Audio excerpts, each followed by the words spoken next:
আজকে বিপ্লবের 7 মাস পরে দাঁড়িয়ে মাহফুজ বলেন শাহবাগী ট্যাগ দিয়া, তারপরে এই যে কোনো জায়গায় মিটিং মিছিল টিছিল করা, এগুলোতে তারা খুব একটা মানে ভালো মনে করছেন না।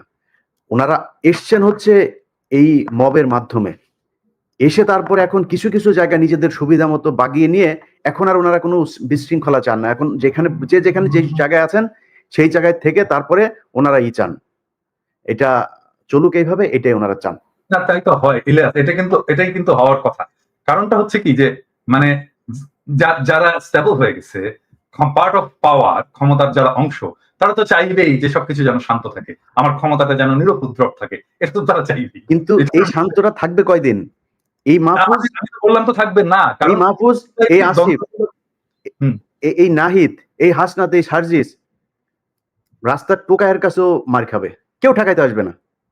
কি মনে করে মাহফুজ? মনে করে কি ও নাকি 5 কোটির নিচে নাকি ও কোনো করেন, ওর সাথে কোনো ডিলিংস 5 কোটির নিচে নাকি করা যায় না। এটা অভিযোগ, আমার কাছে কোনো প্রমাণ নেই, অভিযোগ বলে রাখলাম। এই অভিযোগগুলো আমরা এখন না বলি, কারণ এখন কথা হচ্ছে না, কিন্তু এই যে মানুষগুলি তারা যে এখন মনে করেন যে মবতন্ত্রে এই মব মানে শাহবাগীদের বিরুদ্ধে কথা বললে তার গায়ে লাগে, তিনি এখন এটা চান না। মাহফুজকে 1000 কোটি টাকার মালিক বানাই দেবো আমি, $1 বিলিয়ন মালিক বানাই দেবো। $1 বিলিয়ন, $1 বিলিয়ন মালিক হওয়ার পরে মাহফুজ মনে করে কি মেম্বার নির্বাচন করে পাশ করে আসতে পারবে?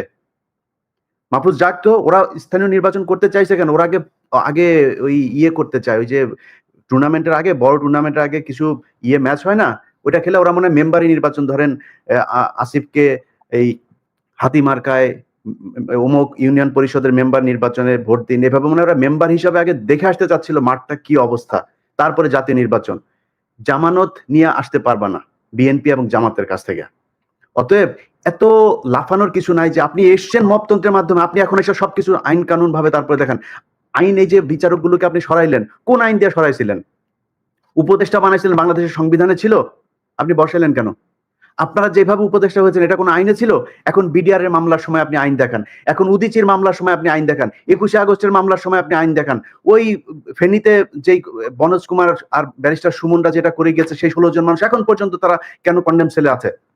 আপনি করতে পারেন নাই, সময় পান নাই। শামা ওবায়দের সাথে অন্ধকারে সিনেমা হলে চিপাই গিয়া বসে সিনেমা দেখার সময় পান, এই কাজ করার সময় পান না। এটার জবাব বাংলাদেশের মানুষের কাছে। আমি বলেছি যে 5 বছর, 10 বছর, 20 বছর, যত বছর প্রয়োজন হয় থাকুক তারা। আমরা তো বিএনপির কাছ থেকে বেশি সুবিধা নিতে পারতাম, তাই না? আমরা সেটা করিনি, আমরা বলেছি এরা থাকুক। বরং বিএনপি অনেক ক্ষেত্রে এই বাংলাদেশের সবচেয়ে, এই যে 3 জন লোক এখন বসে কথা বলছে এখানে, এই 2-3টা লোক এখন বিএনপির সবচেয়ে বড় শত্রু। কার জন্য হয়েছে? আমরা বাংলাদেশের মানুষের জন্য, এই ছাত্রদের জন্য। তারা গোনাই ধরে না। মনে হয়েছে যে এইভাবে এসে তারপরে কয়েক বিলিয়ন টাকা কামায় তারপরে মনে হয় তারা বাংলাদেশে আবার ক্ষমতায় আসবে।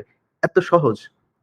আপনার মতো এরকম কয়েক বিলিয়ন ডলারের মালিক বাংলাদেশে বিএনপির অনেক নেতা আছে, নাম ধরে বলতে পারি, তারা আওয়ামী লীগের সময়ই কামাইতো।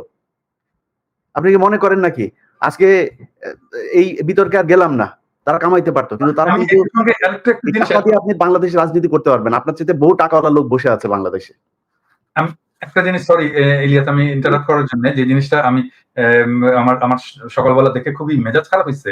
নাসিরউদ্দিন পাটোয়ারি জাতীয় নাগরিক পার্টির একজন খুবই গুরুত্বপূর্ণ নেতা, সে আজকে একটা স্ট্যাটাস দিচ্ছে, মানে আমার দেখছেন, কেউ দেখছেন এটা স্ট্যাটাস? ইলিয়াস দেখছো?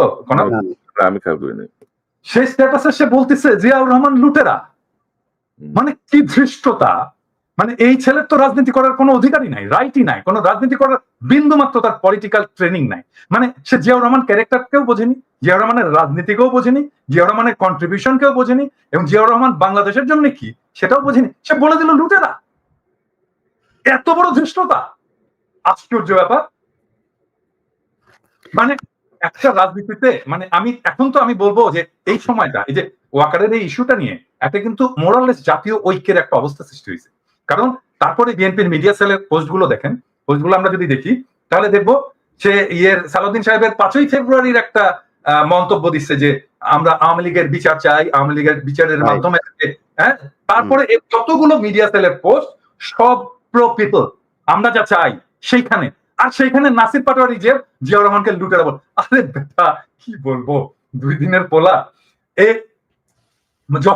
যখন রাজনীতি মানে কি আসলে এটাই বোঝেনি। রাজনীতি মানে তো ফ্রেন্ডশিপ তৈরি করা, বন্ধুত্ব তৈরি করা। তুমি বন্ধু বানাবা, তুমি যতজনকে পারবা বন্ধু বানাবা, তোমার স্পেয়ার অফ ইনফ্লুয়েন্স বানাবা। এখন আমরা বলবো যে বিএনপি আমরা যেতে চাই, সে জায়গায় বিএনপি আসছে, স্বাগতম, আসেন আমরা একসাথে কাজ করি। এই আওয়ামী লীগকে আপনারাও চান না, আমরাও চান না, আপনি চান বিচার, আমাদের হয়তো সামান্য কিছু ইয়ে আছে, তফাৎ আছে ইয়ে, কিন্তু আসেন আমরা বসে আমরা একসাথে কাজ করি। এবং এই সময়টা আসলে আমাদের তৈরি করা উচিত যে আমরা যতগুলো রাজনৈতিক দল আছে, আমাদের যত মত আছে, অ্যান্টি ফ্যাসিস্ট মত আছে, তাদের একসাথে আসার বসার একটা বাস্তব শর্ত তৈরি হয়েছে। আসেন আমরা একসাথে বসি, ডায়ালগ করি, আওয়ামী লীগ প্রশ্নে আমরা একসাথে একটা সিদ্ধান্ত নিই। এবং আমার মনে হয় আমরা বাকি সবাই ইনক্লুডিং বিএনপি আওয়ামী লীগ নিয়ে এখন একটা সিদ্ধান্ত নেওয়ার মতো অবস্থায় আমরা চলে আসছি, এবং দ্যাটস ওয়ান্ডারফুল। আজকে দেখেন 27 নম্বরে ইয়ে হয়েছে, এই যে আওয়ামী লীগ মিছিল করছে এই ইয়ে করে, হ্যাঁ, ঠেকাইছে কারা জানেন? ছাত্র দলের ছেলেরা ঠেকাইছে। আমার তো ছাত্র দলের ছেলেদের এখন স্যালুট দিয়ে বলতে হচ্ছে যে ভাই বাবা বুকে আয়, হ্যাঁ, এইটাই তো চাই আমরা, তো এই ছাত্র দল চাই, আমরা তো এই বিএনপি চাই, হ্যাঁ। সো এখন তৈরি হয়েছে একটা অভূতপূর্ব একটা জাতীয় ঐক্যের প্রেক্ষাপট, যেই জাতীয় ঐক্যের উপরে দাঁড়ায় আমরা পরবর্তী জায়গায় যাইতে পারি।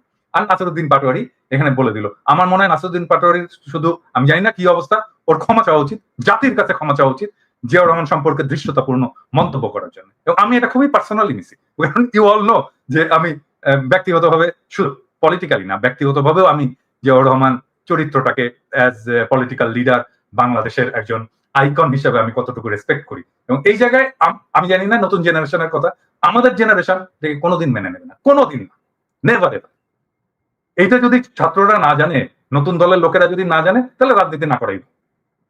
না দাদা, ওই যে ছাত্র উপদেষ্টা বা ছাত্র যারা দলের নেতৃত্বে আছে, তাদের যে বডি ল্যাঙ্গুয়েজ বা তাদের যে হাবভাব আর কি, এটা ঠিক মনে হয় না যারা বিপ্লব করে আসছে আর কি, মনে হয় যেন একটা ওই এলিট পলিটিক্যাল পার্টি। অনেক ভাই, আপনি দেখেন শুরুর দিকে আমরা যখন আসিফ নজরুলের ব্যাপারে কথা বললাম, আমি আসিফ নজরুলের ব্যাপারে কথা বলার পরে এই আসিফ সবার আগে এসে আসিফ নজরুলের পাশে দাঁড়াইলো, কিচ্ছু বলি নাই, হজম করেছে। আজকে আপনি আপনার বইতে লিখেছেন ক্যান্টনমেন্টে আপনি জানেন হাসনাত গিয়েছে, হাসনাত বলেছে না যায় নাই সে, আপনি গিয়েছেন। এখন আমরা কোনটা, ক্যান্টনমেন্টে কিছু একটা ঘটেছিল, আমি বলেছিলাম যে ডক্টর ইউনূসকে প্রধান উপদেষ্টা বানাইতে চায়নি, আসিফ নজরুলকে বানাইতে চাইছিল। এখন তো আপনারা স্বীকার করছেন, এতদিন স্বীকার করেন নাই কেন? এতদিন স্বীকার করা উচিত ছিল। তাইলে তো আসিফ নজরুল, আসিফ আজকে যায় মানুষের কাছে যায় বলে যে সে তার আসিফ নজরুলের সাথে তার সম্পর্ক ভালো নাই, ইলিয়াস ভাই কেন আমার পেছনে লাগলো। আরে ভাই, আপনার সাথে ভালো সম্পর্ক না আমি কেমনে বুঝবো? আপনি প্রথম আলোর নিয়ে আমার যে রক্তের ভেতরে এন্টি ইন্ডিয়ান যে সেন্টিমেন্ট আমার ভেতরে কাজ করে, তার সবচাইতে বাংলাদেশের প্রধান দোষর হলো গিয়া প্রথম আলো ডেইলি স্টার। আপনি সেই প্রথম আলোর কাছে যায় তারপরে আপনার বই ইয়ে করেন, আপনি আর জায়গা পান নাই কোথাও। আপনার পক্ষে কথা বলবো কেমনে? আমরা তো বলতে চাই একটা দল দরকার ছিল যারা কিনা রাজনৈতিক শক্তির বাইরে গিয়া বাংলাদেশটাকে একটা সুন্দর জায়গায় নিয়ে যাবে। এই জন্য মানুষ জীবন দিয়েছিল, মানুষ আপনাদেরকে ব্ল্যাঙ্ক সাপোর্ট দিয়েছিল যে যা মনে চায় করেন, যত বছর প্রয়োজন হয় করেন। আপনারা তো এই ডক্টর মোহাম্মদ ইউনূসকেই রাখতে চান নাই, তার মানে আসিফ নজরুলকে রাখতে চেয়েছিলেন। কে চেয়েছিল, কেন চেয়েছিল? তারা কি এখনো আছে আসিফ নজরুলের সাথে? তাহলে থাকলে তারা কারা? ক্যান্টনমেন্টের সেই অংশটাকে আমাদের সামনে তুলে ধরতে হবে।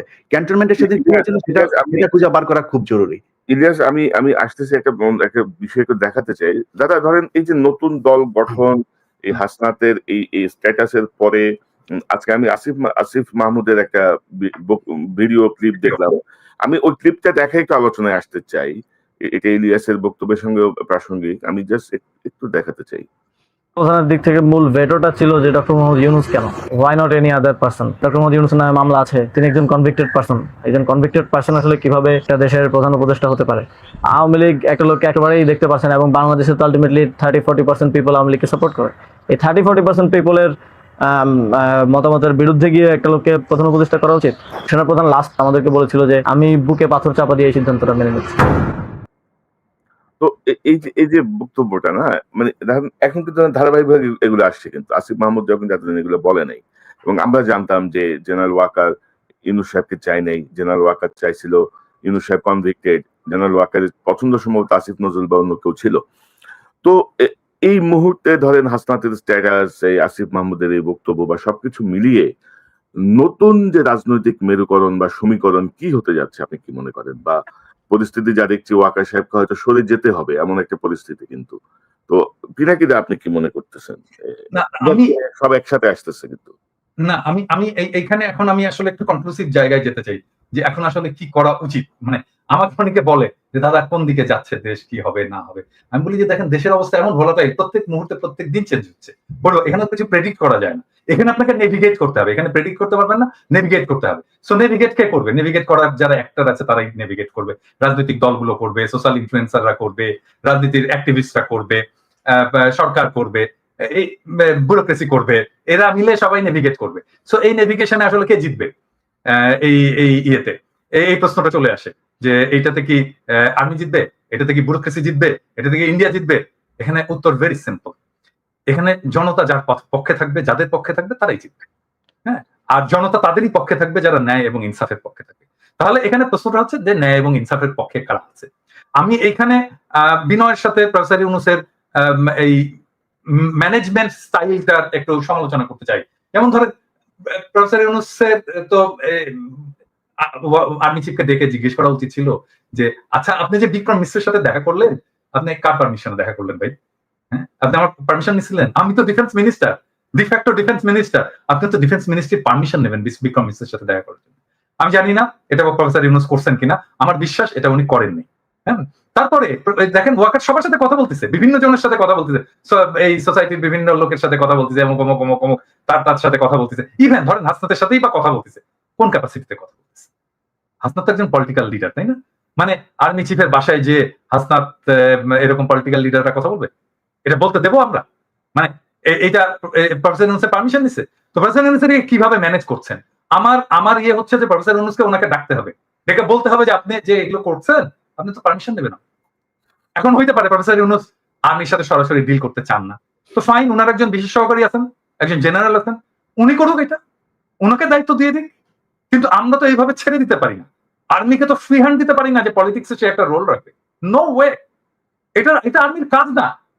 আর এখন ধরেন মানে আর্মি ডিপ্লয় করা হয়েছিল, একটা আইন শৃঙ্খলা পরিস্থিতি, একটা গ্যাঞ্জাম ট্যাঞ্জাম ছিল, এটি হয়েছে, এখন অনেক হয়েছে। এখন আর্মির ফিরে যাওয়া উচিত, ব্যারাকে ফিরে যাওয়া উচিত, আর্মির ইয়াং অফিসারদের ফিরে যাওয়া উচিত, সৈনিকদেরকে ফিরে যাওয়া উচিত অনেকগুলো কারণে। এক হচ্ছে এতদিন মাঠে থাকা উচিত না, 2 নাম্বার তারা ক্লান্ত, 3 নাম্বার তাদের প্রফেশনাল ট্রেনিং এর দরকার আছে। তোরে ভাই, আর্মিকে তো আমার ট্রাফিক পুলিশ আর এই মব পিটানোর কাজে লাগানোর দরকার নাই, তাকে দেশ রক্ষার কাজে লাগাবো, আমি তাকে ট্রেনিং দেবো, আমি তার স্কিল বাড়াবো, তাকে ক্যান্টনমেন্টে যে তার যুদ্ধবিদ্যা শেখাবো, আর সে ক্যান্টনমেন্টে ফিরে যাক। আর্মিকে দ্রুত ক্যান্টনমেন্টে ফিরিয়ে নিয়ে যাওয়া হোক, এবং ফিরিয়ে নিয়ে যেতে তাদেরকে বিশ্রাম এবং তার পরবর্তী কাজের মধ্যে লিপ্ত করা হোক। এবং সেটার জন্য সিভিল প্রশাসনটা ফাংশনিং হতে পারতেছে না আর্মি, কারণ মনে করতেছে ও আচ্ছা আর্মি এসে তো এটা ট্যাকেল করবি, আমার তো এটা যাওয়ার দরকার নেই। এই জায়গাটাকে একটা খুবই স্ট্রিক্ট প্রফেসর ইউনূসকে একটা রোল নিতে হবে, যেন আর্মি কোনোভাবেই পলিটিক্স নিয়ে কোনো ধরনের চিন্তা ভাবনাই না করে। এটা তো আর্মির কাজ না রে ভাই, এটা ওয়াকারের কাজ না। আপনি কেন যাচ্ছেন?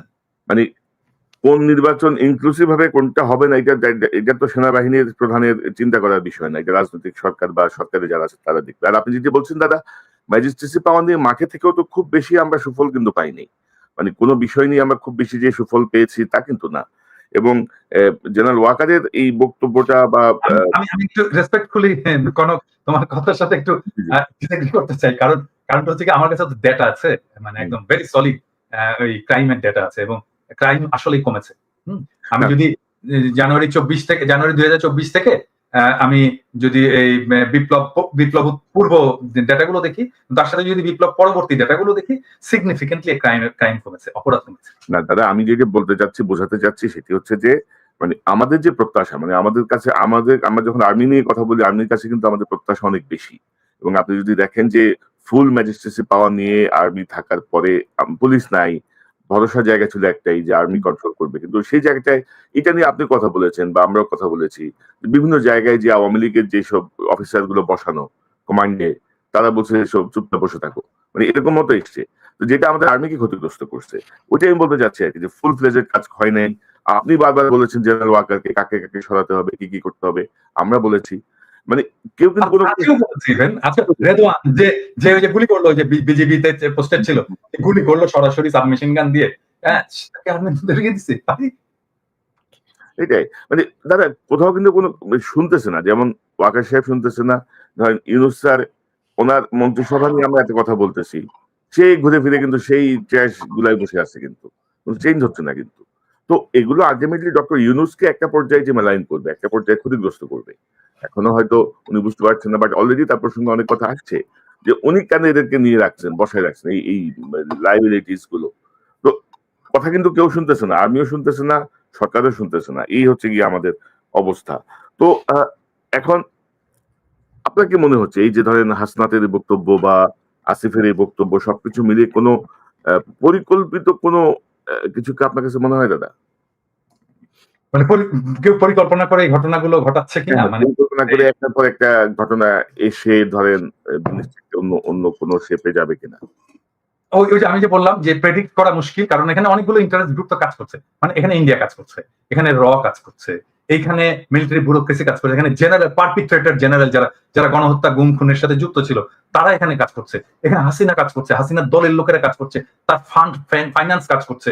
হ্যাঁ, তো এই এই যে একটা কমপ্লেক্স এর মধ্যে আমরাও কাজ করছি ডেফিনেটলি। আমরা জনগণকে জানাচ্ছি, আমরা জনগণকে উদ্বুদ্ধ করছি, জনগণ আমাদের কথা শুনছে, এখানে আমাদেরও রোল আছে। সো এই যে মাল্টিপল ফ্যাক্টর যে কাজ করছে বিভিন্ন দিক থেকে, তো এটা ট্রাজেক্টরি কোন দিকে যাবে, মানে এটা কোন দিকে নিয়ে যাবে দেশটাকে, সেটা প্রেডিক্ট করা মুশকিল।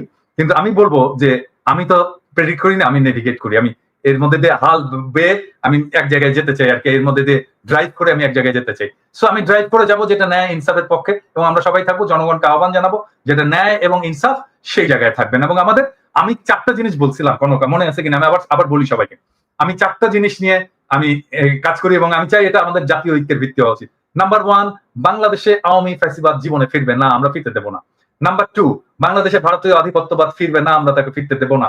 নাম্বার 3, আমরা বাংলাদেশে একটা সাম্যের সমাজ চাই। নাম্বার 4, বাংলাদেশে আমরা একটা ইনসাফের সমাজ চাই। আমার চাওয়া এই সামান্য 4টা জিনিস, এই 4টার জন্য আমি জীবন দিয়ে দেবো, এবং এইটাই আমার অন্যের সাথে ঐক্য করার ভিত্তি হবে। এবং আমি প্রফেসর ইউনূস সরকারকেও বলবো যে আপনার কাজের মধ্যে এই 4টার রিফ্লেকশন ঘটা। এবং আমি বিএনপি কে বলবো, জামাত ইসলামীকে বলবো, বাংলাদেশের সকল রাজনৈতিক দলকে বলবো যে এখন আপনারা বসে আসেন, আমরা একটা জাতীয় ঐক্য তৈরি করতে পারি কিনা এই 4টা বেসিসের ভিতর। আপনারা যদি কিছু অ্যাড করতে চান করতে পারেন, কিন্তু যত বেশি অ্যাড করবেন এটা কমপ্লেক্স হবে। এবং আমি বিএনপির যত নেতার সাথে কথা বলছি, জামাতের যত নেতার সাথে কথা বলছি, ইভেন জামাতের বাইরেও যত নেতার সাথে কথা বলছি, এমনকি ছাত্রদের যত নেতার সাথে কথা বলছি, এই 4টা পয়েন্টে কিন্তু কেউই ডিসএগ্রি করেনি, কিন্তু ফর্মালি আমরা কেন বলতে পারতেছি না এটাকে আমার এটা ঐক্যের প্ল্যাটফর্ম হবে, এর উপরে দাঁড়িয়ে আমরা আমাদের পরবর্তী রাজনীতি নির্মাণ করব। রাইট। তবে তবে দাদা, এই যে সেনাপ্রধানের উদ্ভূত যে পরিস্থিতি বক্তব্য, এটা নিয়ে আমার মনে হয় যে আইএসপিআর এর একটা ব্যাখ্যা খুব জরুরি। আসলে সেনাপ্রধান কেন বলেছেন, কোন প্রেক্ষিতে বলেছেন, কি বিষয়, এটা ব্যাখ্যা আমরা খুব সহজে দিতে পারে, কিন্তু আইএসপিআর কি ঠিক কথা বলবে? মানে আইএসপিআর সেটাই বলবে যেটা তাকে বলে দেওয়া হবে। এটা এটা এটা ইয়ে না, আমরা এটা অনেক পরে জানতে পারবো যে আসলে কেন এটা হয়েছিল। আমি আমি একটা ইন্ডিকেশন পাইছি যে আসলে উনি কেন এত ভয় পাইছেন, একটা ইন্ডিকেশন পাইছি, এটা কালকে বলবো নি আমার দর্শকদেরকে। না মানে সামথিং রং আছে, সামথিং রং। আর ডক্টর ইউনূসের প্রতি আহ্বান যে আপনি আর একটু স্ট্রংলি বিষয়গুলো হ্যান্ডেল করেন। ইলিয়াস, আপনি কি মনে করেন, মানে পরিস্থিতি কি দেখতেছেন, কোন দিকে যাচ্ছে, বা এই আপনার মনে কোনো আশঙ্কা আছে কিনা? আমিও কনক্লুশনে যাই, কারণ হচ্ছে যে এতক্ষণ যা বললাম সেটা একজন দেশের নাগরিক, আমার মনে হয় একজন দর্শক যে চিন্তাটা করছে সেই কথাগুলো আমি কিছুক্ষণ আগে বললাম। কিন্তু এখন এইখানেই যদি আলোচনা শেষ হয় তাহলে মানুষ হোপলেস হবে, তাহলে কি হচ্ছে, কি হইতে পারে। দেখেন, আমাদের দেরি হয়ে গেছে, এটা সত্য কথা। যদি আপনি চিন্তা করেন, এখন আমরা বলছি সবাই আওয়ামী লীগকে নিষিদ্ধ করতে হবে, মানে আমার এই কথাটা মানে দুইভাবে করার সুযোগ নাই। আওয়ামী লীগ নিষিদ্ধের ক্ষেত্রে পৃথিবীর ভিতরে যদি একটা প্রাণী জীবিত থাকে সেটা আমি সবার আগে, বাট তারপরও যুক্তির খাতিরে বলি। কারণ বাংলাদেশে মুসলিম লীগ আছে না এখনো, বাংলাদেশে এখনো জাসদ বাসদ টাসদ বহুত দল আছে না, নিষিদ্ধ করা লাগে নাই তো, নিষিদ্ধ করতে হয়েছে না। নিজামী ইসলামী পার্টি টার্টি অনেক পার্টি ছিল, বড় বড় পার্টি ছিল, ইভেন মাওলানা ভাসানীর দল পর্যন্ত তো এখন খবর নেই। যদি মানুষ না চায়, দল এমনিতেই চলবে না, দল এমনিতে ব্যান্ড হয়ে যায়। মানুষ চায় কিনা, মানুষ তো চায় না। আমরা আলোচনা করেই বোধহয় আওয়ামী লীগ আরো বেশি মানে চাই কি না চাই, কিন্তু আমরা তাদেরকে চাই না চাই তার চাইতে সবার আগে আমাদের চোখের সামনে যে আওয়ামী লীগ গুলো আছে তাদেরকে আমরা সরিয়েছি এখন পর্যন্ত। যদি আমি ক্যান্টনমেন্ট বাদও দেই, ক্যান্টনমেন্ট তো সুপার ক্লাস, এরা তো আবার সুপিরিয়র, এদেরকে নিয়ে তো কিছু বলা যাবে না। এরা তনুকে ধরে ধর্ষণ করে মারা ফেলছে, তনুরে মারার পরও ক্যান্টনমেন্টে সে ব্রিগেডিয়ারের বিরুদ্ধে এখন পর্যন্ত কোনো বিচার নামও বলে নাই কেউ। আমি অনেক চেষ্টা করেছি তনুর পরিবারকে, তার পরিবারকে নানান ভাবে এই গোয়েন্দা সংস্থার লোকজন করেছে। এই দেশে যদি সেনাবাহিনীর নিয়ে বলতে যাই, 5 তারিখের পর থেকে যত সমস্যার কারণ, সব সমস্যার মূল কারণ হচ্ছে সেনাবাহিনীর কতিপয় এই দুষ্কৃতিকারী। এরা 32 নম্বরে ভাঙতে যাওয়ার সময় বাধা দিয়েছে, এরা প্রথম আলো সামনে নিয়ে তারপরে সেনাবাহিনী দাঁড় করিয়ে রেখেছে, এরা গিয়ে এই পর্যন্ত যত আলেমরা বের হয়েছে সে আলেমদেরকে আপনি জানেন কনক ভাই, আমি সেনাবাহিনীর প্রতিনিধিকে আমি একদম সরাসরি বলেছি যে আপনাদের এই অফিসার করছে। বললো হ্যাঁ আমরা দেখছি, আমি এখনই দেখছি, আমাদের সামনে বসে ফোন দিল ঢাকাতে। কি হয়েছে? এখনো পর্যন্ত আলেমদেরকে জামিন দেয় না। জজ সাহেব জামিন দেয়, সেনাবাহিনীর এই ডিজিএফআই ফোন করে তারে থ্রেট করে। এই জন্য সেনাবাহিনী, এই জন্য আমাদের দেশে সেনাবাহিনী নাকি? তো এটা করছে সেনাবাহিনী এখন পর্যন্ত। আওয়ামী লীগ যদি নাকি আপনি ছাত্ররা, আমি আপনাদের অনেক কমপ্লেন করলাম, এখনো পর্যন্ত আপনাদের সুযোগ দিচ্ছে। আগেই বলেছে খুব বেশি দিন সময় নাই, এই ছাত্রদল ছাত্র শিবির যাদেরকে আপনারা এখন তুচ্ছ তাচ্ছিল্য করে কিছুই নিজেদেরকে বিশাল আকারে সাম্রাজ্যের মালিক মনে করেন, এই ছাত্রদল ছাত্র শিবিরের কারণেই 5 তারিখের ঘটনা ঘটানো সম্ভব হয়েছে। আপনাদের পক্ষে করা সম্ভব হইতো না এককভাবে, এটা মনে রাখেন। তাদেরকে নিয়ে ছাত্রদল ছাত্র শিবির মারামারি করবে, টেন্ডারবাজি করবে, অনেক কিছু করতে পারে। তাদের ব্যাপারে কথা বলতে গেলে খুব সাবধানে কথা বলেন, যারা এই 15 বছর অন্তত সরকারের সাথে হাত মেলায় নেই তাদের ব্যাপারে। সো তাদেরকে হিসাব করে যেমন কথা বলতে হবে।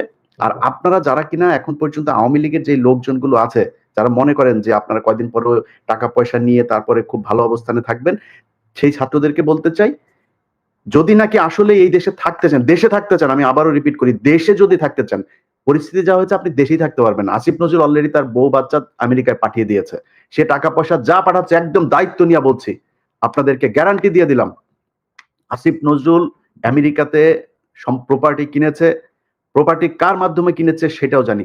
পরিস্থিতি আসুক, পরিস্থিতি আসলে আপনারাই জানতে পারবেন, তখন এই ক্যান্টনমেন্টের ঘটনা যেমন আজকে বের হয়েছে ওইভাবে সবকিছু সামনে নিয়ে আসা হবে। আচ্ছা, এই যে টাকা পয়সা নিয়ে করছেন, এটা নিয়ে বাঁচতে পারবেন না। কি করতে হবে? যেটা করতে হবে সেটা হচ্ছে এই যে হত্যা মামলার আসামিগুলো আছে না, এটার উপরে আপনাদেরকে সবার আগে এমফেসিস করতে হবে। আপনারা যারা আহত হয়েছে না, তাদের চিকিৎসার জন্য সর্বোচ্চ করতে হবে। যারা নিহত হয়েছে তাদের পরিবারকে খুব দ্রুত বড় অঙ্কের রাষ্ট্রীয় কোষাগার থেকে তাদের জন্য করতে হবে। এর আগে আমি বলেছি, পিনাকিদা বলেছে, আমরা একদম স্পষ্টভাবে যে যদি আপনার টাকার প্রয়োজনে, ফান্ডের প্রয়োজনে আমাদেরকে বলেন, আমরা ফান্ড কালেক্ট করে দেব। বাংলাদেশের মানুষ এই জুলাইয়ের যে শহীদ, তাদের জন্য তাদের সর্বোচ্চ স্যাক্রিফাইস করতে রাজি আছে। আপনাদের কারণে মানুষ এগুলো নিয়ে কথা বলে না, কারণ আপনারা তোলেনি না। মাঝখানে একবার কষ্টের কথা বলি, মাঝখানে একবার এরা পঙ্গু হাসপাতালের সামনে গিয়ে দাঁড়াইলো, আমি একজন ছাত্র উপদেষ্টাকে, সমন্বয়কে আমি বললাম যে ভাই এই মানুষগুলো এখনো পর্যন্ত আমাদের মিডিয়াতে কথা বলে তারপর চিকিৎসা নিশ্চিত করতে হবে। সে আমার কি জবাব দিছে জানেন দাদা? সে আমারে বলে যে ভাই এরা হইছে উপদেষ্টা হইতে চায়, বুঝছেন? কয় আমার এরা উপদেষ্টা হইতে চায়, এদের অন্য ধান্দা আছে। যে কোনো ডিসেন্ট ভয়েসকে, যে কোনো প্রমিনেন্ট ডিসেন্ট ভয়েসকে বলা শুরু করে আর কি, যে উপদেষ্টা হইতে পারেনি জন্যই এরকম এগুলি করে। তো আমরা এই বিডিআর হত্যাকাণ্ড নিয়ে ধরেন যে কাজগুলো করা হয়েছে, সেনাবাহিনীর পক্ষ থেকে এখনো পর্যন্ত যেই কারণে বিভিন্ন জায়গায় তাদের লোকজন বিভিন্ন লোকজনকে থ্রেট করে, একজন আলেম তাকে জামিন দেওয়া হয়েছে 2000 আপনার মানে এখন থেকে 9 বছর আগে, তারাবি নামাজ পড়ে সে যে বাড়িতে যাচ্ছে তারে ফলো করে করে তারপরে বাড়িতে ঢুকার সাথে সাথে তারে ধরে নিয়ে আসছে। 16 বছর বয়স একজন হাফেজ। আচ্ছা সরি, আমি ইলিয়াস এখানে একটু ইন্টারাপ্ট করি তোমাকে, কারণ এটা আমাদের ইন্টারনাল আলাপ, যেটা আমরা বাইরে বলিনি এখনো। আমি তোমাকে বলছিলাম যে আলেমদের যারা, আমি কিন্তু বেশ কিছু আলেমের মামলা ডিসমিস করার জন্য আমি নিজে ব্যক্তিগত উদ্যোগ নিয়ে কাজটা করছি, পিপিদের সাথে কথাবার্তা বলে, এবং এই লিস্টটা একটু প্লিজ করো তুমি। আমার সাথে কালকে রাতেই আমার সাথে আলেমদের একটা প্রতিনিধির মিটিং হবে। আপনি চাইলে আমি আপনাকে তাহলে সেখানে রাখতে পারি। আমাকে রাখো, লিস্টটা দাও। আমি নিজের আমি এখানে ভলান্টিয়ার করতে চাই এবং আমি ওনাদেরকে হেল্প করতে চাই। গ্রাউন্ড লেভেলে দরকার হলে আমি কথা বলে যেভাবে হোক এই ভুয়া মামলাগুলো থেকে তাদেরকে বের করে নিয়ে আসার আমি সর্বোচ্চ চেষ্টা করব। দাদা আমি শোটা শেষ করে এই একটা 5 মিনিট একটা মিটিং করে নেব। আমি যেটা বলতে যাচ্ছিলাম, গুরুত্বপূর্ণ দুটো পয়েন্ট বাদ পড়ে যাচ্ছে। শিরিন শারমিন চৌধুরী, আপনি জানেন যে ভুয়া পাসপোর্ট করতে যে মানে এক সেনাবাহিনীর কর্মকর্তার বাসায় তিনি আছেন, তার ব্যক্তিগত কর্মকর্তাকে দিয়ে প্রভাব খাটিয়ে তিনি তার পাসপোর্ট করতে চেয়েছিলেন। তার মানে শিরিন শারমিন চৌধুরী এখনো দেশে আছেন। আমি জানি যে আরাফাতও দেশে আছেন, আরাফাতও দেশে। আরো অনেক আওয়ামী লীগকে কিন্তু এই যে জেনারেল ওয়াকারের বিষয়ে গতকাল যে বক্তব্যটি আসলো, তার মাধ্যমে বোঝা যাচ্ছে যে একটা গ্রুপকে এখানে পোষা হচ্ছে, মানে বিকল্প আওয়ামী লীগ বা নতুন আওয়ামী লীগ বা এরকম বিষয়টা নিয়ে। তো সেই জায়গাটায় আসলে কি করণীয়, এই বিষয়টা একটু আমি তো ডাক্তার আমি তো ডাক্তার, হ্যাঁ, মানে একটা ভালো আওয়ামী লীগ যদি তৈরি করা যাইতো, তার চেয়ে ডাক্তাররা অনেক আগে গবেষণা করে বাইর করতে করার চেষ্টা করতো যে কি করলে গুয়ে গন্ধ হবে না, হ্যাঁ, তাহলে তাই না? এটা যেহেতু পাওয়া যায়নি, এটা যেহেতু পসিবল হয়নি, ভালো আওয়ামী লীগও তৈরি করতে পারবে না কোনোদিনই না। আওয়ামী লীগ সবসময় ফ্যাসিস্ট হবে, কারণ আওয়ামী লীগ আসলেই একটা ফ্যাসিস্ট দল, তার কনস্টিটিউশন শুরু করে তার পলিটিক্স টোটালি ফ্যাসিস্ট। তো এই যে শিরিন শারমিন বা এই জাতীয় কিছু আওয়ামী লীগ নেতা, গুচ্ছ নেতা বসে বসে আরামাইশ করবে মানে এর মধ্যে অফিসার মেসে না কনক ভাই, ওইটা না, আমি এদিকে না সামনে না, এই জায়গায় যেটা করতে হবে, ওই যেই মব শুরু হয়েছিল ছাত্রদের সামনে, এখন রাস্তায় একটা অনেক ছাত্রদেরকে কোণঠাসা করে রাখা হয়েছে। ইভেন হাসনাত সার্জিসও এখন কোণঠাসা এই মাহফুজ আর আসিফদের কাছে, তারা এখন ক্ষমতার ভোগ করার মধ্যে আছে। প্রাইভেট ইউনিভার্সিটি, এই যে north south university, BRAC university, এই ইউনিভার্সিটিগুলোর কত ছেলে পেলে মারা গিয়েছে, একজন প্রতিনিধি আছে সেখানে। মাদ্রাসার স্টুডেন্টরা মারা গিয়েছে, তাদের কোনো প্রতিনিধি আছে? জামাত বিএনপির লোকজন মারা গিয়েছে, তাদের কোনো খবর আছে? মনে হচ্ছে এই আসিফ, নাহিদ আর মাহফুজ তিনজন মিলে বাংলাদেশ স্বাধীন করেছে। মাহফুজ কোন জায়গায় ছিল? মাহফুজ মাঠে কোথায় ছিল? আমরা এটা দেখতে চাই, ভিডিও ফুটেজ দেখতে চাই, মাহফুজ মাঠের কোন জায়গায় ছিল? সামনাসামনি সে ফাইট করেছে? কোথাও ছিল না। আচ্ছা, তিনি এখন মাস্টার মাইন্ড হয়ে গিয়েছেন। এখন এই যে জিনিসগুলো করা হয়েছে, আমি মনে করি আমার সাথে অনেকে যোগাযোগ করে প্রাইভেট ইউনিভার্সিটির, বিশেষ করে একটা বিশাল বড় গ্রুপ আছে, এই গ্রুপগুলো চায় তারা এদের ব্যাপারে, আমি বলি যে দেখেন ভাই, ওরা যেভাবে চালাচ্ছে চালায়, যেহেতু তারা 5 তারিখের একটা পক্ষ, আমি তাদের প্রতি একটা সফট কর্নার ছিল, কিন্তু আজকে বলছে যারা যারা আছেন সবাইকে, ইভেন কি ভিপি নুরুল হক নূরের দল, তার কন্ট্রিবিউশন নাই এখানে আছে নাকি? নূরের কোনো কিছু আছে নাকি?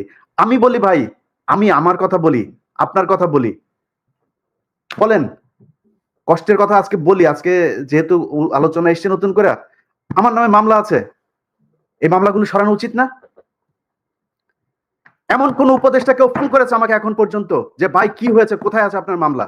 আসিফ নজরুলের ওই নারী কেলেঙ্কারি করবো, তখন আসিফ নজরুল ফোন করে, ইলিয়াস আপনার কি কি আছে আমার একটু দেন। আরে বেটা, তোর কাছে আমার দেওয়া লাগবে কেন? তুই আগে চাইছিস আমার কাছে? আগে চাস নাই কেন? আগে যদি চাইতি তাহলে তোর আমি দিতাম। এরপরে আজ পর্যন্ত কেউই করে নাই, কেউ করে নাই।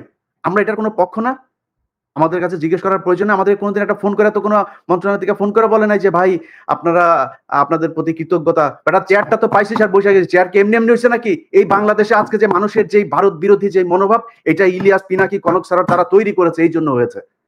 এত সহজে আসে নাই। যেই সময় আপনারা কথা বলতে পারেন নাই, যেই সময় কনক সারের বোন জেলখানায় ছিল, সেই সময় আপনারা কই ছিলেন? কোথায় ছিলেন? কি ছিল? একটা পোস্ট করতে পেরেছেন ফেসবুকে? এখন মুখ বড় করে অনেক বিএনপির নেতাও বলে ফেলেন যে বাইরে বসে কিছু মানুষ খায়া দেয় কাম পায় না। এই কথাটা 7 মাস আগে বলতি, তাইলে বুঝাইতাম। 7 মাস আগে বলিস নাই কেন? তো আমি মনে করি বাংলাদেশে সবাইরে তো ঢালাওভাবে বলা সম্ভব না। জামাত, বিএনপি, হেফাজত, এই প্রাইভেট ইউনিভার্সিটি, পাবলিক ইউনিভার্সিটি, এই যে এখন দেখেন যেখানে যাচ্ছে তারা মার খাচ্ছে। কারণ কি? কারণ ওই পক্ষটা তাদের এই কার্যক্রমকে পছন্দ করে না। তো আমি মনে করি তাদের কালকে থেকে যেখানে যেখানে সময় টিভিতে এখন পর্যন্ত খুনিরা বসে অফিস করে। ভাই খুনি কেমনে অফিস করে? তা বলেন তাইলে যে কেউ মারা যায় নাই। আপনি হত্যা মামলার আসামির আপনি অফিস করতে দেন, এটা কোন ধরনের নাটক? আশিক রহমান, এই যে আরটিভির হত্যা মামলার আসামি, কই আপনি তারা ধরেন না? সো কালকে থেকে লিস্টিং করতে হবে কোন কোন অফিসে এখন পর্যন্ত হত্যা মামলার আসামিরা আছে, আওয়ামী লীগের দোষর আছে, সেই অফিসে যায় তারপরে বাই ফোর্স তাদেরকে ওইখান থেকে সরাইতে হবে। সাংবাদিক, প্রথম আলো যেসব সাংবাদিকরা এই বাংলাদেশে ভুয়া জঙ্গি বানায় তারপরে তাদেরকে 12 বছর গুম করে রেখেছে, তাদের কি করতে হবে? সবচাইতে বড় কাজ যেটা, সেটা হচ্ছে যারা এই 12 বছর গুম ছিল, ভাই আপনারা লোক পান না, কারে কোথায় বসাবেন, কে ভালো মানুষ? আরে ভাই ভালো মানুষের দরকার নেই, খারাপ মানুষের নিয়ে বসান। মনে করেন গুম ছিল এরা খুব খারাপ মানুষ, ওরে নিয়ে বসান, ও যাই করুক, অন্তত বিট্রে করবে না। আওয়ামী লীগকে আনার জন্য ওরা কোনো কাজ করবে না, কারণ ওরা 12 বছর গুম ছিল। এই লোকগুলির কোথাও বসানো নেই। গুম ঘরে নিয়ে যায় পরিদর্শনে, সেখানে হাসিনুর রহমানরে নিয়ে যায় না। আপনি কোন দেশে আছেন? আপনার এই ওয়াকারের গায়ে আগুন জ্বলে যায় হাসান নাসের আর আসিনুরের নাম শুনলে। আপনি কে ওয়াকার মিয়া? আপনার জীবনের সবচাইতে বড় পাপ, আপনি যে দোজকে যাবেন, আপনি নাকি মাগরিব থেকে এসা পর্যন্ত আপনি নাকি কোরআন ছাড়া কিছু বুঝেন না। আমাদেরকে বুঝায় গেল ভাই, আজকে বলি নামটাম না বলি, আমার আর কনক ভাইরে আর্মির প্রতিনিধি দল আসা নিউ ইয়র্কে এসে বুঝায় গেল, উনি মাগরিব থেকে এসা পর্যন্ত কারোর সাথে দেখা করেন না, কোরআন শরীফ পড়েন। এইভাবে নাকি কেমন পরে চশমা চোখে দিয়ে এইভাবেও দেখা গেল না, একদম সামনে বসা। আমরা বিশ্বাস করলাম। আমরা কিন্তু তারপর থেকে পিনাকি দাদার কাছে আমি মাপ চাই আজকে। পিনাকি দাদা আমারে বলছে যে তুমি ইয়ারে কেন করলা, ওয়াকারে কেন ব্ল্যাঙ্ক সাপোর্ট দিলা? আমাকে দাদা ইয়ে করেন, দেখেন বিডিআর এটা নিয়ে ভালো একটা রেজাল্ট আসবে। ফারাবির এখন পর্যন্ত ছাড়ে নাই। আমারে বললো ইলিয়াস আপনি কি চান? আমি বললাম আমি চাই বাংলাদেশের আলেমগুলো, যেই আলেমরা, যেই ছাত্রদল, ছাত্র শিবির, যেই ইয়েগুলো লোকগুলোকে শেখ হাসিনা 12 বছর জেলে পাঠিয়েছিল তাদের সবাই ছাড়বেন। ফারাবির নাম ধরে বলেছে, ফারাবির এখন পর্যন্ত ছাড়ে নাই। তো পিনাকিদার কথা সেদিন না শুনে আমার ভুল ছিল, আজকে বুঝতে পারলাম। এই জন্য পিনাকিদার কাছে সরি বল। অতএব এই জায়গাগুলো ঠিক করতে হবে, আমরা কারোর আর বিশ্বাস করি না। আবার ফের সেই জায়গায় আসতে হবে, যারা আছেন কালকে থেকে লিস্টিং করতে হবে, লিস্টিং করে তারপরে ঠিক করতে হবে কোথায় কোথায় কোন কোন অফিসে আওয়ামী লীগের দালাল আছে। দল নিষিদ্ধের আগে এদেরকে আগে এখান থেকে সরাইতে হবে। নাইলে যারা এখন এই যে আওয়ামী লীগের লোকজন দেখেন, বিএনপির ভাই এবং জামাতের ভাইদের বলি, তারা এখন আপনাদের দলে যাওয়ার জন্য পারাপারি করে না, কালকে দেখবেন সবার আগে আপনারা ধরবে। অতএব জামাত বিএনপি কোনো দলের মধ্যে কোনো ভাগাভাগি নাই। আপনাদের ভেতরে রাজনৈতিক সমস্যা থাকবে, খুনোখুনি হবে, মারামারি হবে, সব হবে, এক জায়গায় এক হইতে হবে। সেটা হচ্ছে আওয়ামী লীগ বাংলাদেশে কোনোভাবে পুনর্বাসিত হইতে পারবে না। ব্যাস, এই জায়গায় আর কোনো কিছু নাই। সবাই প্রস্তুতি নেন, আবার বিপ্লব শুরু হবে ইনশাল্লাহ। দাদা, আপনার কোনো মন্তব্য? আমার নামেও কিন্তু একটা মামলা শুধু কালা হয়েছে, তাও এটা কিন্তু কেউ উদ্যোগ নেয়নি। কারণ আমার মামলার সাথে ছিল মুশফিকুল ফজল আনসারী আর ওই যে আশিক ছেলেটা তো খুব নামকরা অ্যাক্টিভিস্ট এবং খুব উদ্যমী ছেলে। ও নিজে এটা করছে, সেই জন্য ওর সাথে সাথে আমার মামলাটা খালাস হয়েছে। কিন্তু আমার অন্য মামলাগুলো কিন্তু কোনোটাই খালাস হয়নি, সবগুলোই আছে। আরে আমারও তো একই অবস্থা। আমার তো বোধহয় মামলা 4টা না 5টা, তার মধ্যে একটা গেছে রাষ্ট্রদ্রোহ, যেটা তারেক রহমান সাহেব 1 নম্বর আসামি। ওইটা তাও গিয়েছে, কারণ হচ্ছে 21 টিভির চেয়ারম্যান ওইটার আসামি ছিল, ওনারা যেহেতু কাজ করেছে, নাইলে হয়তো ওইটাও যাইতো না। আর বাকি দিয়েছে মানে ডিজিটাল সিকিউরিটি একেবারে আরো 3-4টা আছে, আমার জানিও না, মানে কারোর কোনো খোঁজ খবরও নাই রে দাদা। আমরা তো মানে কি বলবো আর কি। তো দেখা যাক, নতুন মেরুকরণ একটা শুরু হয়েছে মনে হচ্ছে। এই ভালো হইলে ভালো, না হইলে তো সব সোজা হয়ে যাবে। তো দেখা যাক কি দাঁড়ায়। জানাব পিনাকি ভট্টাচার্য, আপনাকে ধন্যবাদ, অসংখ্য ধন্যবাদ। ইলিয়াস হোসেন, আপনাকে ধন্যবাদ। নিশ্চয়ই আমরা পর্যবেক্ষণে রাখি সামনের পরিস্থিতি কোন দিকে যায়, সে অনুযায়ী নিশ্চয়ই আমরা আমাদের আলোচনা বা বিশ্লেষণ করে ধরবো। ভাই এক লাইন একটা কথা বলতে চাই, এক লাইন। পিঠের চামড়া একটারও থাকবে না। যারা মনে করেন না যে এরে না ওরে, ওরে না এরে, আপনি টাকা পয়সা কামায়, মাহফুজ বলেন, নাহিদ বলেন, আসিফ বলেন, আওয়ামী লীগ যদি নাকি কোনোভাবে পুনর্বাসিত করেন, পিঠের চামড়া একটারও থাকবে না। ছাত্রদল, ছাত্র শিবিরের সাথে অলরেডি তো গ্যাঞ্জাম শুরুই হয়েছে। সামনে ছাত্রলীগের আইনা, তারপরে ত্রিমুখী পিটানি খাবেন। টাকা পয়সা নিয়ে সারা জীবন ওই যে মইনিউ আর ফখরুদ্দিনের মতো যায় সারা জীবন এক জায়গায় বসে থাকতে পারবেন। আমি পিনাকি কনক সারোয়ার, আমরা কিন্তু বাইরে থাকলেও মানুষ ডাকে, ভাই আসেন দেশে, আসেন না কেন? আমরা দেশে যাইতে পারি, এটা সমস্যা নেই। আসিফ নজরুলের বাপের ক্ষমতা নাই, দেশে গেলে আমার মামলায় আমার আটক করে নিয়ে যাবে। কিন্তু আপনাদের জীবনে কিন্তু যাইতেও দিবেন, কেউই যাইতে দিবেন, কেউই ডাকবে না আপনারে। সো সাবধান, পিঠের চামড়া একটারও থাকবে না, সবাই সাবধান থাকেন। ইলিয়াস তোমাদের সাথে দেখা করতে আসলো, তো আমার সাথে আসে না কেন দেখা করতে? বললেন না কেন যে দাদার সাথে কথা বলেন না কেন? আমার এখানে আসার দাদা, এই জিনিসগুলো আমাদের তাদের সাথে আমরা প্রমিস করেছি যে আমরা আপনাদের এই বিষয়গুলো, এই আপনার নামটাম কাদের সাথে কি মিটিং হয়েছে এগুলো নিয়ে আলোচনা করবো না। তারপরে বলি কারণটা কি। কারণটা হচ্ছে আমি যে বিডিআর এর কাজটা করছিলাম, এই বিডিআর এর এই বিষয়টা নিয়েই তাদের যুক্তি দেখেন, সেনাবাহিনীর যুক্তি শোনেন। যুক্তি হচ্ছে কনক সারোয়ার, ইলিয়াস হোসেন, পিনাকি ভট্টাচার্য, আপনাদের এই দেশের অসামান্য অবদান, আপনাদেরকে যথাযোগ্য সম্মাননা দিয়ে দেশে আনা হবে, আপনাদের সম্মান দেওয়া উচিত আমাদের। আচ্ছা, এখন কি করতে হবে? সেনাবাহিনী নিয়ে করা যাবে না, বিডিআর নিয়ে করা যাবে না। বিডিআর নিয়ে কি হয়েছে? বিডিআর নিয়ে করলে নাকি এটা নাকি সেনাবাহিনীর সুনাম ক্ষুণ্ণ হবে। 1 2 নাম্বার পয়েন্ট হচ্ছে এখানে অনেক মহিলা রেপ হয়েছে, এদের নাম প্রকাশ পেয়ে যাবে। কত লেম একটা যুক্তি, আপনি চিন্তা করেন, এটা হয়ে যাবে। তো আমি বলেছি যে আমরা পৃথিবীতে এখন পর্যন্ত, আমি তো সাংবাদিকতায় যতটুকু আমার প্রশিক্ষণ নেওয়া হয়েছে, আমি তো কোথাও শুনি নাই যে কোনো রেপ হওয়া কোনো নারীর নাম কোনো গণমাধ্যম প্রকাশ করতে পারে, আনলেস শি ইজ ডেথ। মারা যাওয়ার পরে আপনি তার নাম প্রকাশ করা যাবে, কিন্তু মারা যাওয়ার আগ পর্যন্ত আমরা তার নাম, ছবি কোনো কিছুই প্রকাশ করি না। তা আমরা বলবো কেন? একটা গোপন একটা তদন্ত হবে, কারা কারা করেছে। যে বিডিআর এর সৈনিকরা ধর্ষণ করেছে তাদের ফাঁসি দিয়ে দিবেন, যারা ছাড়া পেয়েছে তাদেরকেও ধরবেন, যারা সাক্ষীদের ভেতরে অনেকে ক্রিমিনাল আছে তাদেরকে ধরবেন, ধরে নিয়ে তাদের ফাঁসি দেবেন। আমি তো না করি না, আমি বিচার চাই, বরং আপনাদের চাইতে বেশি বিচার চাই আমি। সো আপনারা করেন এই যুক্তিতে বিডিআর এর নিয়ে কাজ করতে না। তো আমি বিডিআর এর প্রোগ্রামটা করেছি অনেক সেন্সর করে দাদা। এইটারে নিয়ে যদি আসল কথা যদি বের করা যায়, তাহলে সেনাবাহিনী যারা মারা গিয়েছে তাদের মধ্যে অনেকের পোলাপানের মান সম্মান নিয়ে রাস্তায় বার হইতে পারবে না। যাদেরকে আমরা শহীদ বলি, এদের মধ্যেও 2-4 জন আছে যাদের পোলাপান রাস্তাঘাটে বের হইতে পারবে না মান সম্মান নিয়ে। সব দোষ বিডিআর এর এখানে দিয়া, এবং ওই যে এটা শুনি নাই দেখেই কিন্তু তার পরের দিনই কিন্তু ওই সেনাপ্রধান বলেছে ফুল স্টপ। আমাদের ওই মিটিং এর পরের দিনই কিন্তু ফুল স্টপ। 24 তারিখের ঘটনা তাইলে। হ্যাঁ, মিটিং এর পরের দিনই ফুল স্টপ, মানে না, আমি আমি একটা বিষয় বলি যে দাদা দেখেন যে বিডিআর বা সেনাবাহিনীর সম্মান, এই যে নতুন যে কমিশনের যে ল, সেই ল অনুযায়ী হাসিনা যে বিচার করে গেছে সেই বিচারে কিন্তু কমিশন হাত দিতে পারবে না। ওই বিচার কিন্তু বহাল, কিন্তু ওই আইন বহাল, ওই বিচার বহাল, তদন্ত বহাল, সবই বহাল। ওইটা একটা চ্যাপ্টার, কমিশনের হচ্ছে সেকেন্ড চ্যাপ্টার। কমিশন কিন্তু এটা ইন্টারফেয়ার করতে পারবে না। তো এখানে তো বোঝা যায় যে বিডিআরের জায়গাটা রিয়েল উন্মোচন হোক, এটা বর্তমান সময়ে অনেকে চাচ্ছে না। তো আমার মনে হয় যে আমরা আজকে আর বড় না করি এখানে। একটা সেন্টেন্স একটু বলতে চাই, একটা সেন্টেন্স বাংলাদেশের সমস্ত রাজনৈতিক দলগুলোকে, যে ভাই উত্তর পাড়ার সাথে ঘুটু করা বন্ধ করেন, ওখানে যাওয়া বন্ধ করেন। আপনারা যদি যান, কে কে যাচ্ছেন ধরবো একটা করে, আর একেবারে কচ্ছপের কামড় দিয়ে কিন্তু ধরবো। উত্তর পাড়ার সাথে পলিটিক্যাল পার্টির কোন ধরনের কোন আলোচনা চলবে না আজকে থেকে। এবং এটা নিয়ে তত্ত্বাবধায়ক সরকারেরও এটা একটা উদ্যোগ নেওয়া উচিত, যেন এইখানে এইটাই শুরু করে। একবার হলো এই